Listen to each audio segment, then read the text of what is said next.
শীতের সকালে গরম গরম ধোয়া ওঠা সবজি খিচুড়ি রান্না করা যাক চলুন।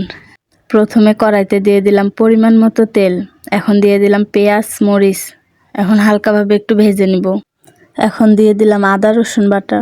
এখন আমি সামান্য পানি দিয়ে মশলাটাকে কষিয়ে নেব। দিয়ে দিলাম লবণ হলুদ আর মশলার গুঁড়া। এখন কিছুক্ষণ মশলাটাকে কষিয়ে নেব।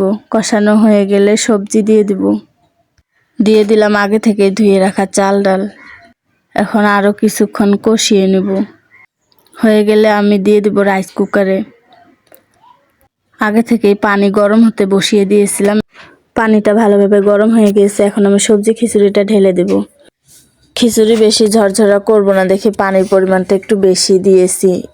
এখন একটু ভালোভাবে নেড়ে মিশিয়ে নেব। তারপরে ঢাকনা দিয়ে ঢেকে সেদ্ধ হওয়া পর্যন্ত রেখে দিব। এই তো আমার খিচুড়িটা প্রায় হয়ে গিয়েছে। সবজি খিচুড়ি রান্না করাও যেমন সহজ, খেতেও ভীষণ মজার। শীতের দিনে কম বেশি সবারই বাসায় এরকম খিচুড়ি রান্না করা হয়। ভিডিওটি যদি ভালো লাগে একটা লাইক দিয়ে দিবেন। আল্লাহ হাফেজ।